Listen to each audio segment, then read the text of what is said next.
এবং আপনাদের টাকা খাওয়ার জন্য। জমি পাচ্ছেন বেচে দিচ্ছেন, রাজ্য সরকারের জমি, যেখানে পাচ্ছেন দখলদারি করিয়ে দিচ্ছেন।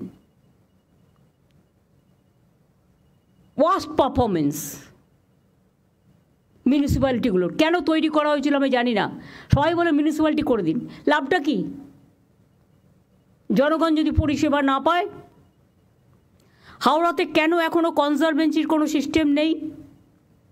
কেন নেই? আমি আরবান ডিপার্টমেন্টের মেয়রকে জিজ্ঞেস করব। আমি উত্তর এখন চাই না, পয়েন্টগুলো নোট করে নিন। জঞ্জালের ভ্যাট নিয়মিত পরিষ্কার হয় না, রাস্তায় ময়লা চলে আসে ভ্যাট থেকে। যিনি দায়িত্বে আছেন তিনি কি করছেন? আমি যদি জাস্ট বলি, বালি মিউনিসিপ্যালিটি, শ্রীমতী অমৃতা রায় বর্মন, এসডিও হাওড়া, তিনি কি করছেন? Why she is not taking care?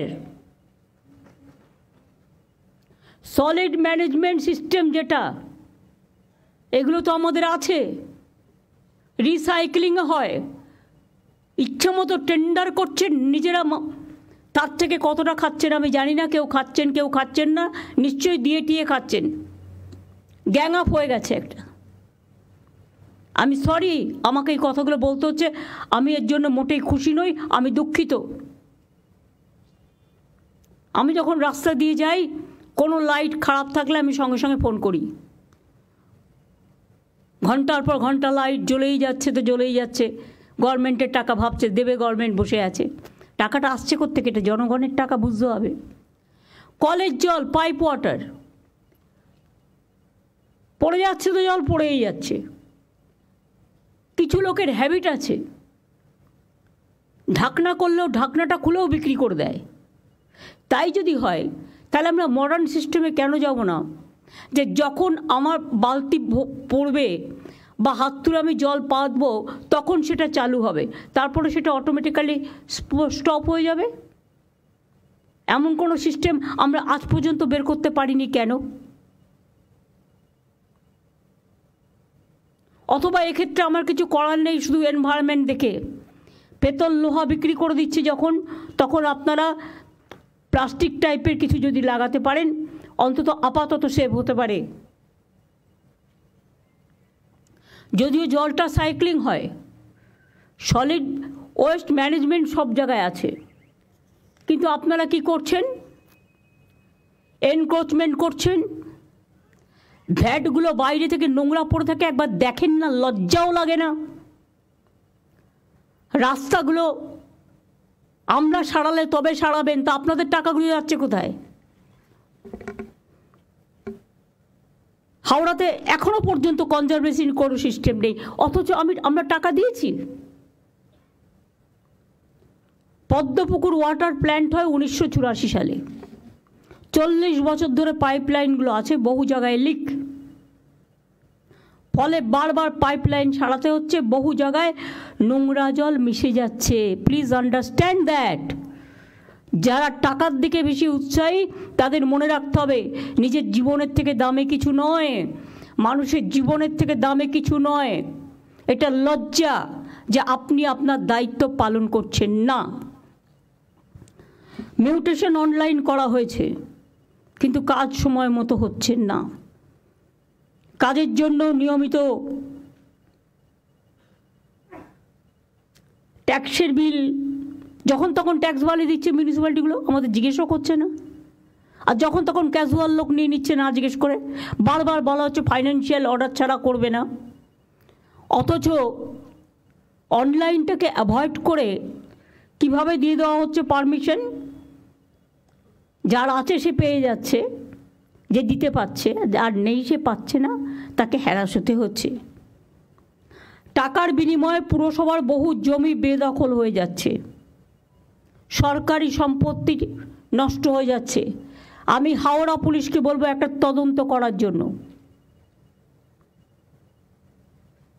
এবং চিফ সেক্রেটারিকে আমি অর্ডার দিচ্ছি, সেখানে যদি রাম শাম যদু মধু যেই হোক, ইভেন আমিও যদি হই, আমাকেও ছাড়বেন না। আমি জানতে চাই না কে দখল করেছে, কিভাবে করেছে, পেছনে কারা গ্যাং আপ করেছে এবং কিভাবে এগুলো হয়েছে, আমি এসব জানতে চাই। সরকারি সম্পত্তি কারো ব্যক্তিগত সম্পত্তি নয়। লোভ বেড়ে যাচ্ছে, লোভটাকে কমাতে হবে। বাইরের লোকেরা এসে এখানে সব জমি জায়গা দখল করে নিচ্ছে, কারণ টাকার বিনিময়। বড় বড় মাল্টি স্টোর কমপ্লেক্স হয়ে যাচ্ছে সরকারি জমি দখল করে। সরকার থেকে পারমিশন নেওয়ার প্রয়োজন মনে করছে না। আর তাতে কেন আমরা ট্রান্সপারেন্সি মেনটেন করব না? অনলাইনে করে দেওয়া সত্ত্বেও হচ্ছে না। রাজ্য সরকার বহু নতুন রাস্তা করেছে, কিন্তু কোনো সংরক্ষণ হয় না। আমি তো বলেই দিয়েছিলাম, যে রাস্তা করবে যে কোম্পানি, তাকে 5 বছরের গ্যারেন্টি নিতে হবে। করছে না। সলিড ম্যানেজমেন্টে অ্যাডভান্স দিয়ে দিচ্ছেন আপনারা, টাকাটা নিয়ে পালিয়ে যাচ্ছে সোলার পাওয়ারের, এবং টাকাটা নিয়ে পালিয়ে যাচ্ছে, অথচ অ্যাডভান্সটাও নিয়ে পালিয়ে যাচ্ছে। কেন দিচ্ছেন? কে পাওয়ার দিয়েছে?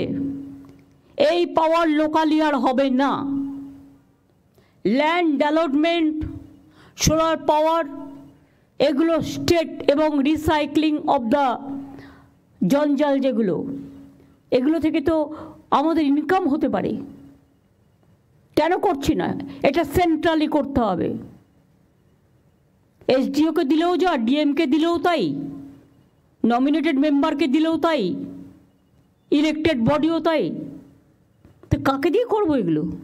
তো মহা মুশকিল হয়ে গেছে। এইগুলো দেখবার জন্য দরকার হলে আমাকে যারা এই কাজগুলো জানে, কর্পোরেশন এই দায়িত্ব পালন করছেন না, শুধু কর্পোরেশন বললে হবে না, মিউনিসিপ্যালিটিগুলো দায়িত্ব পালন করছেন না, ট্যাক্স বাড়ানো ছাড়া, আর বিল্ডিং তৈরি করা ছাড়া, আর লোক বসানো ছাড়া। আমি তো বলেছি, যে হকাররা আছে তারা আমাদের ভাই বোন, এর থেকে বেশি যেন আর না বাড়ে। হাতিবাগানটা কখনো তাকিয়ে দেখেছেন কী অবস্থা? গড়িয়াহাটে আপনারা স্টল দিয়েছেন, ভালো কথা, কিন্তু স্টলের পেছনটা আবার কিন্তু তিপ্পল লাগিয়েছে কালো লাল। সেই জন্য এমন কিছু সিস্টেম করতে হবে যাতে ওটা দেখতে ভালো লাগে। আমি পরশুদিন আসছিলাম ওয়েবেলের কাজ দিয়ে, দেখলাম কত দোকান বসে গেছে, সব আউটসাইডার, কিনে খাচ্ছে, বাড়ির সামনে পাচ্ছে, এটা ভালো, কিন্তু দেখতে কি ভালো লাগছে? ডার্টি করে রেখে দিয়েছে জায়গাটা। কেন একটা খাওয়ার জন্য একটা নতুন জোন করছেন না আপনারা? যে জোন আপনার শহরকে ডিস্টার্ব করবে না, মানুষকে ডিস্টার্ব করবে না। বৃদ্ধ বৃদ্ধা থাকেন, ভাড়া নিয়েছে তার কাছ থেকে, ভাড়া নেবার পর পারমিশন নেই, উইদাউট পারমিশনে 3 তলা 4 তলা 5 তলা তুলেই যাচ্ছে। কেন তাদের অ্যারেস্ট করছেন না? কেন ভেঙে দিচ্ছেন না? 2-1টাকে অ্যারেস্ট তো করুন, 2-1টা ভাঙুন। আমি বলবো স্টার্ট ফ্রম মাই হাউস। কেন আমি ইলিগাল জিনিসকে আমি অ্যালাউ করবো? যেই হোক, কোনো এমএলএ, এমপি, মিনিস্টার থেকে শুরু করে পুলিশ অফিসার, জেলা এসডিও, ডিএম থেকে শুরু করে আইসি থেকে শুরু করে, কারো কারো অভ্যাস হয়ে গেছে আইসি হলে যতটা পারি ইনকাম করে নি, এসডিও হলে একটা সঞ্চয় করে নি, ডিএম যে কদিন থাকবো সঞ্চয় করে নি, দেশে পাঠিয়ে দিই। এগুলো অনেক হয়েছে, আর করবেন না প্লিজ। এবার কিন্তু বড্ড চোখে লাগছে। সল্টলেক আমার লজ্জা লাগছে। রাজারহাটেও শুরু হয়েছে এনক্রোচমেন্ট, সল্টলেকেও ইচ্ছা মতো সুজিত বোস লোক বসাচ্ছে কম্পিটিশন করে। কেন? কেন বাইরের লোক বসবে? এআরডি অফিসের অপোজিটে, যদি আপনাদের আমি ছবি দেখাই ভাববেন না যে আমি উইদাউট কাগজপত্রে আপনাদের কাছে চলে এসেছি। ছবি দেখালে নিজেরাই লজ্জা পাবেন। এর জন্য কত দিতে হয়েছে? এই একদম পুরো এআরডি অফিসের সামনে সব এনক্রোচমেন্ট হয়ে গেছে। একটা করে তিপ্পল লাগাচ্ছে, একটা করে বসে হচ্ছে, একটা করে তিপ্পল লাগাচ্ছে, একটা করে বসে হচ্ছে। কেন? ওয়াই? আমি জানতে চাই কত টাকার বিনিময়ে কারা নিয়েছে টাকা? কেন সল্টলেক কর্পোরেশনের কাউন্সিলররা কাজ করে না? তারা তো ইলেক্টেড বডি। কেন কাজ করে না আমি জিজ্ঞেস করছি। রাস্তা ঝাড় দেয় না, এবার কি আমাকে রাস্তা ঝাড় দিতে যেতে হবে? শুধু কি ওপরের দিকে তাকালেই হবে? নিচের দিকে তাকাতে হবে না? এলাকার লাইট দেখে না, রোড দেখে না, জল দেখে না, মানুষের প্রবলেম দেখে না? এই শহরটাকে আমি এত সুন্দর করে বানিয়ে দিয়েছি। কলকাতা শহরে ভিডিও করা ছিল কোন রাস্তা কত পর্যন্ত এনক্রোচমেন্ট আছে, তা সত্ত্বেও একটা করে নতুন ওসি আসে আর বসিয়ে দেয়। আর আমি ঘাতক ঝগড়া করব। আমি রাস্তায় গেলেই দেখতে পাই পুলিশের চোখে পড়ে না, সব চোখে ঠুলি দিয়ে বসে আছে, আর ভাবে এগুলো কারো নজরে আসবে না। হাওড়ায় কোনো মিউনিসিপ্যালিটি নেই, এসডিওর আন্ডারে আছে, সুতরাং 4 জন এমএলএ ডাইরেক্টলি অ্যাডভান্টেজ দিচ্ছে। আমি আর নাম বলে লজ্জা দিলাম না। যেখানে যেখানে আমাদের বোর্ড নেই বা কাউন্সিলর ইলেক্টেড নেই, সেখানে কাজ করার সিস্টেমটা কি? সেই এলাকাটা কে করবে? একবারও ভেবে দেখেছি আগে আমি এটা সাফা করব, তারপর আমি ইলেকশনে যাব। যে যে এলাকা, বালি পৌরসভার অবস্থাও খুব খারাপ, যে যে এলাকা বোর্ড নেই, নমিনেটেড 5 জন মেম্বার ভাবছে এটা আমাদের প্রপার্টি, নো নট দ্যাট।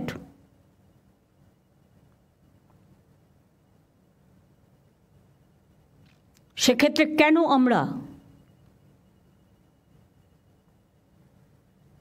একটা ক্লাবকেও যদি বলা হয়, যতক্ষণ আমার ইলেকশন না হচ্ছে, যে লোকাল ক্লাব তোমাকে আমি এতটা হেল্প করব, টেন্ডার করবার ক্ষমতা তাদের থাকবে না, টেন্ডারটা সেন্ট্রালি হবে। আমি লোকাল হাত থেকে টেন্ডার তুলে নিচ্ছি আজ থেকে, কোনো টেন্ডার আমি লোকালি করতে দেবো না, সব সেন্ট্রালি হবে এবং সেন্ট্রালের হাতেই ইনফরমেশান থাকবে। এ ব্যাপারে আমি একটা কমিটি করে দিচ্ছি। চিফ সেক্রেটারি যে থাকবে, chief secretary, home secretary, land secretary, finance secretary এবং ইরিগেশন সেক্রেটারি এবং সিপি এবং ADG, law and order and DG, এই কয়েকজনকে নিয়ে কোনো কিছু হলে আমি তাদের ধরবো। আরবান ডিপার্টমেন্টের সেক্রেটারি কী কাজ স্যার? ডিপার্টমেন্টে রাখারই দরকার কি? কতগুলো বোর্ড রেখে দিয়েছে, গা টিপছে না পা টিপছে, 400-500 করে লোক রেখে দিয়েছে। তাদের তো ডেভেলপমেন্টের কাজ কভার হয়ে গেছে, ওভার হয়ে গেছে। দীঘা ডেভেলপমেন্ট অথরিটির প্রয়োজন আছে কি এখন আর? ওখানে তো মিউনিসিপ্যালিটিও আছে, পঞ্চায়েতও আছে, ডিএমও আছে। বিরাট বাড়ি করে 400-500 লোক, কারো গা টিপছে, কারো পা টিপছে, কারো মাথা টিপছে, বড় বড় বিল্ডিং করে থাকছে, আরাম করছে। তাদের যেখানে গভর্নমেন্টের স্টাফ নেই সেখানে কাজে লাগিয়ে দাও। হলদিয়া ডেভেলপমেন্ট অথরিটিও তাই, হলদিয়া তো মিউনিসিপ্যালিটি আছে, লাভটা কি হলো? দরকারে ডিএমের আন্ডারে প্রত্যেকটা ওয়ার্ডে যেখানে যেখানে এখনও ইলেক্টেড নেই, মানে ইলেকশন বাকি আছে, ডিউ আছে, রোজ তো আমি ইলেকশন করতে যাবো না, যখন করবো একসাথে করে দেবো। এই তো সামনে বাই ইলেকশন, তারপরে পুজো, তারপরে রেনি সিজন, 4 মাস চলে গেল ইলেকশন করতে করতে। এরমভাবে তো চলতে পারে না ডেভেলপমেন্টের কাজ। পুরো কেন্দ্রীয় সরকার একটা অবস্ট্রাকশন হয়ে দাঁড়িয়েছে। তার মধ্যেও আমাদের লোকেরা ভাবছে উনি তো ভুলে যাবেন। কেউ আসে অফিসার ভাবে আমি তো 2 বছর থাকবো, আমি কোনো রকম কাটিয়ে দিতে পারলে হব না, তা হয় না। আপনি 2 বছর থাকলেও মনে রাখবেন আপনার পিরিয়ডটা রিভিউ করা হবে এবং আপনি যাবার আগে আপনি স্বচ্ছতা মেনটেন করেছেন কিনা এখন থেকে রিভিউ কমিটির নামে একটা রিভিউ কমিটি তৈরি করা হবে, যেখানে ভিজিলেন্সকে রাখা হবে এবং যেখানে এসিবিকে রাখা হবে এবং যেখানে সিআইডিকে রাখা হবে, এডিজি, ল অ্যান্ড অর্ডার থাকবে।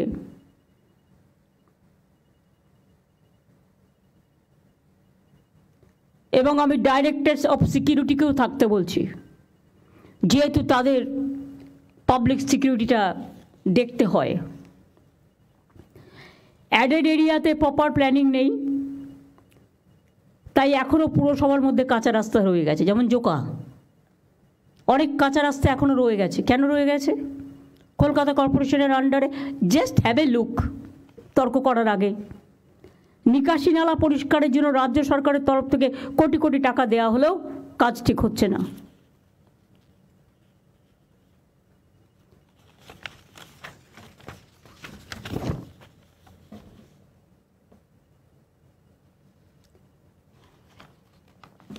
এটা তো আমি হাওড়ার কথা বললাম।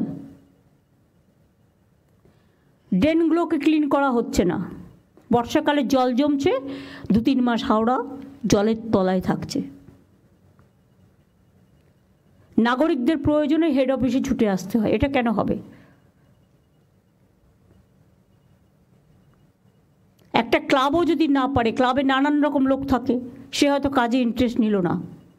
4-5 জন লোকাল ট্যালেন্টেড ছেলেমেয়েরা যারা কাজ করতে পারবে, দরকার হলে তাদের ইন্টার্নশিপ দিয়ে কাজ করান। আমি তো একটা সুযোগ দিয়েছি 2,500 ছেলেমেয়েদের, আমরা 2,500 টাকা করে মাসে দিয়ে সম্ভবত 1,500 ছেলেমেয়েদের আমরা নিচ্ছি। তো এই কাজটা তাদের লাগান। তারা প্রবলেমটা এসে যে হেডে থাকবে তাকে জানাবে এবং রেগুলার কাজ হচ্ছে কিনা তারা সুপারভাইজ করবে।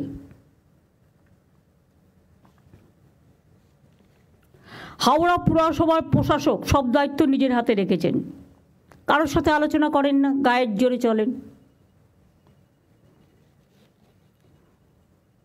পুরসভায় শক্তিশালী লিডারশিপ দরকার। আমি হাওড়ার ডিএম কে আছেন কি এখানে? দীপা, তোমাকে প্লিজ ইউ টেক কেয়ার। হচ্ছে না, তোমার এসডিও করছে না। কোনো কাউন্সিলর না থাকায় এমএলএরা অ্যাডভান্টেজ নিচ্ছে। অ্যাডভান্টেজটা কি বুঝতেই পারছো, আমি আর ভেঙে বললাম না। বালি পুরসভা আলাদা হয়ে গেলেও হাওড়া পুরসভাকে কাজ দেখতে হচ্ছে। ওই বিলটা কি পাস হয়েছে? বালি আলাদা, হাওড়া আলাদা। তাহলে বালি হাওড়া থেকে বালির কাজ দেখতে হবে কেন?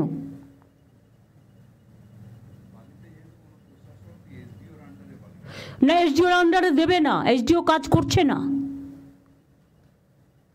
আমি ডিএম এর আন্ডারে লোকাল এমএলএকে সাথে নিয়ে বলবো একটা প্ল্যানিং তৈরি করতে। এসডিও এটা দেখবে না, সে করছেন না বলেই তো বলছি।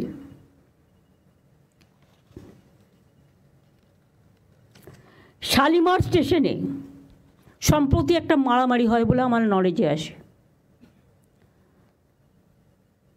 পার্কিংয়ের নামে অনেক জায়গায় ইল্লিগাল গাড়ি দাঁড় করিয়ে রাখে আর তোলাবাজি করে।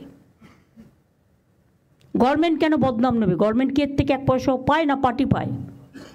যে ইন্ডিভিজুয়াল পায় তার পকেটে যায়। আমি কোনো ইন্ডিভিজুয়ালকে পোষবার জন্য এখানে আসিনি, আমি মানুষকে দেখবার জন্য এসেছি। পরিষ্কার বলে দিচ্ছি, এরকম বলে পুলিশ সঙ্গে সঙ্গে অ্যাকশান নেবে। পুলিশ যদি এফেক্টিভ হয় অনেক কিছু সলভ হয়ে যায়, কিন্তু পুলিশ যদি উইক হয়ে যায় সেখানে কিন্তু এরা অ্যাডভান্টেজ পায়। ডোন্ট টেক কেয়ার কোন পার্টির কে এমএলএ, কার কোন মিনিস্টার বলছে শুনবে না। নিজের কাজটা দায়িত্বশীলতার সাথে পালন করবে, এটা আমি আজকে পরিষ্কার বলছি।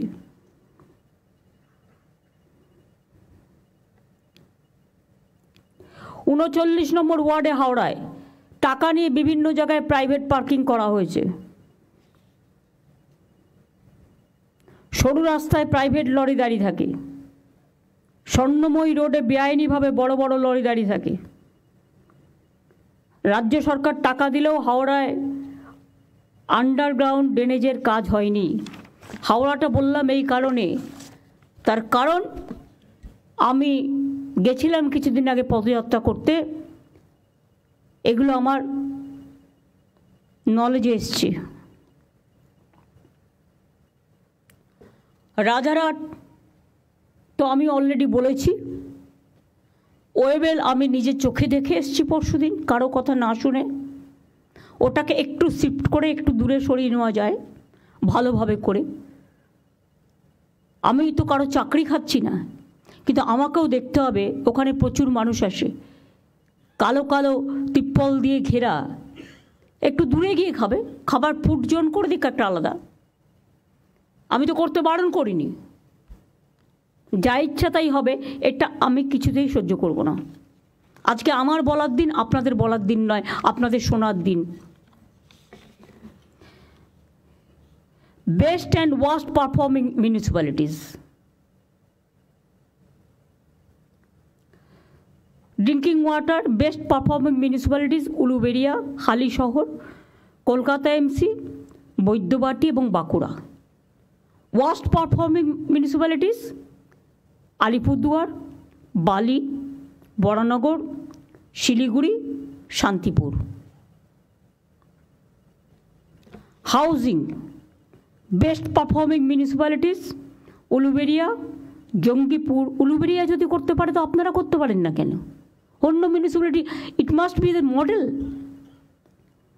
Uluberia, Jangipur, Habra, Krishnanagar and Madhyamgram. Worst performing municipalities Bidhannagar MC, Asansol MC, Raiganj and Contai. সব সম্পত্তি করে রেখে দিয়েছে নিজস্ব, এগুলো ভেঙে দেবো আমি একদম। Cleanliness and waste management Kolkata municipality best performance municipalities Basirhat, Baidyabati, Uttarpara, north Dum Dum and Nabadwip. Worst performing municipality Contai, Dalkhola, Panihati, Howrah, Coopers Camp, Suri. এগুলো আমি বলবো যেগুলো আমি বললাম। আরবান ডিপার্টমেন্টের বিনোদ তো ইলেকশন নিয়ে ব্যস্ত ছিল, আর ইলেকশন হলে এই 4 মাস এদের আর কোনো কাজ করতে হয় না। এখন দিদি সঞ্জয় বনসাল আছে। সঞ্জয় বনসাল তো নতুন করে জানে না কিছু, আজ থেকে তো বিনোদ আবার দায়িত্ব নেবে। সঞ্জয় বনসালের অন্য ডিপার্টমেন্ট আছে, আমি কোনো অবহেলা শুনবো না, আমি বলে দিলাম। পারফরমেন্স রিভিউও হবে। আমি অনেক ভদ্রতা দেখিয়েছি, কিন্তু ভদ্রতা দেখানো মানে এটা নয় যে একতরফা গায়ের দখলে জমি দখল হবে, কাজ করবে না, এটা হবে না। হাওড়াতেও এসডিও আছে, নদিয়াতেও কুপার্স ক্যাম্প এসডিও রানাঘাট আছে, পূর্ব মেদিনীপুর হলদিয়াতেও এসডিও হলদিয়া আছে। তারা দেখে না কেন? কেন দেখে না? তাদের they have to take the responsibility. এদের কাছে শোকজ করো, ক্লারিফিকেশন চাও।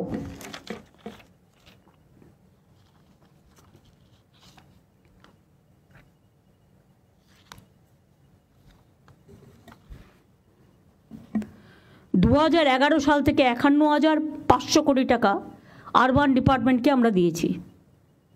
যা চেয়েছেন সব দেওয়া হয়েছে, অথচ দায় হবে সরকারের, মানুষ পরিষেবা পাবে না। এটা আমি মেনে নিতে পারছি না।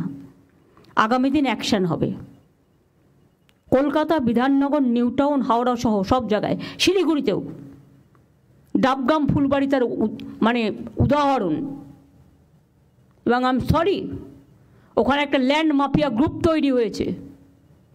তারা গভর্নমেন্টের সব জমি কাওয়াখালি থেকে শুরু করে বিক্রি করে দিচ্ছে। এটা নিয়ে আমি অলরেডি তদন্তের নির্দেশ দিয়েছি।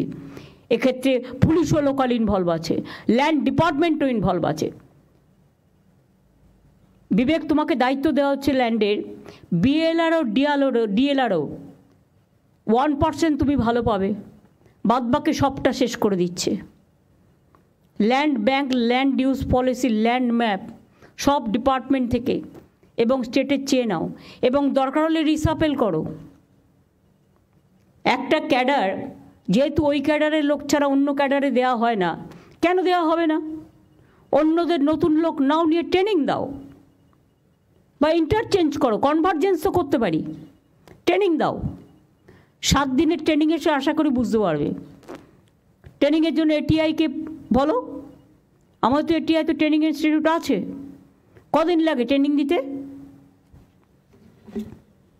নতুন মেনটেনেন্স করো। কারণ আমি দেখছি বিএলআরওদের নামে শুনতে আমি বহুবার বলেছি, আগের ল্যান্ড সেক্রেটারি স্মার্কিকে অনেকবার বলেছে, মনোজ পন্ত যখন ল্যান্ড সেক্রেটারি ছিল বারবার বলেছে। আজকে থেকে তোমার দায়িত্ব দেওয়া হলো ক্লিন করবার জন্য, এবং এখানে তুমি কারো কথা শুনবে না, আমার কথাও শুনবে না প্রয়োজন হলে, যদি সেরকম মনে করো। আর আমি এমন কথা বলি না যাতে মানুষের কোনো ক্ষতি হয়। জল পড়ে যাচ্ছে, মেনটেনেন্স নেই, লাইট প্রায় ফাটছে, হাওড়া শিলিগুড়িতেও জল নিয়ে প্রায় অভিযোগ আসছে। 19,000 কোটি টাকা ইউডিএমকে আমাকে দেওয়া হয়েছে জল পৌঁছে দেওয়ার জন্য। তাহলে আমি কেন ফেস করবো ক্ষোভ? ইলেকশনের আগে জল নিয়ে প্রবলেম হলো না, ইলেকশনের সময় প্রবলেম হলো না। ইলেকশনের সময় তার মানে এটাকে সাপ্রেস করে রাখা হয়েছিল? একমাত্র ডাবগ্রাম ফুলবাড়ি কী এমন করেছে? কিচ্ছু করেনি। জমি দখল করেছে যারা, তারা ভোটটা দিয়েছে টোটাল বিজেপিকে। জমি মাফিয়াদের গ্রুপ, স্টেটের টাকায় এসব বরদাস্ত করা হবে না। অনেক হয়েছে। নোংরা আবর্জনার স্তূপ, নর্দমা পরিষ্কার হয় না, রাস্তার ময়লা রাস্তাতেই পড়ে আছে, জমে থাকা জঞ্জালের কারণে মশা মাছির উপদ্রব বাড়ছে। আগে বাড়ি বাড়ি গিয়ে ময়লা কালেকশন করা হতো, ড্রেনে আবর্জনা ফালা, খালে রাস্তার ধার, এটা বন্ধ করতে হবে। কোনো অবস্থাতে এলাকা নোংরা করতে দেওয়া হবে না। যেসব পুরসভা, পানিহাটি, চাকদা, আরামবাগ, তারকেশ্বর, দার্জিলিং, পাঁশকুড়া ইত্যাদি সলিড ওয়েস্ট প্রসেসিং ইউনিট তৈরির জমি এখনও দিতে পারেনি, ইমিডিয়েট তার ব্যবস্থা করুন। আমি চাই সলিড ওয়েস্ট ম্যানেজমেন্ট প্রজেক্টের কাজ 2026-এর মধ্যে শেষ করতে, এবং এটা সেন্ট্রালি হোক। লোকালি ছাড়বেন না, লোকালি টেন্ডার করে টাকা খেয়ে পালিয়ে যাচ্ছে। ভাগাভাগি ছাড়া আর কিছু বোঝে না। লোভটাকে বন্ধ করে দিন। যারা লোভ করবে তাদের মুখে একদম পুরো ললিপপ দিয়ে অথবা লুকোপ্লাস্টার দিয়ে বন্ধ করে দিন। কত লাগবে জীবনে বাঁচতে গেলে? কত চাই? আর কত হলে একদিকে কেন্দ্রীয় সরকার বাংলার জল বিক্রি করে দিচ্ছে, নিট বিক্রি করে দিচ্ছে, মেডিকেল স্টুডেন্ট বিক্রি করে দিচ্ছে। তিস্তায় 14টা হাইডেল পাওয়ার হচ্ছে, তখন চোখে দেখেনি। ফরাক্কানি আবার চুক্তি রিনিউ হচ্ছে, আমাদের জানালো না। আগে এগুলো নিয়ে ট্রাইপার্টাইট মিটিং হচ্ছে, বাংলাকে টোটাল বাদ দিয়ে। আপনারা করছেন জমি বিক্রি, ওরা করছে বাংলাকে বিক্রি। জলের আরেক নাম জীবন। ওরা জানে না উত্তরবঙ্গের একটা মানুষ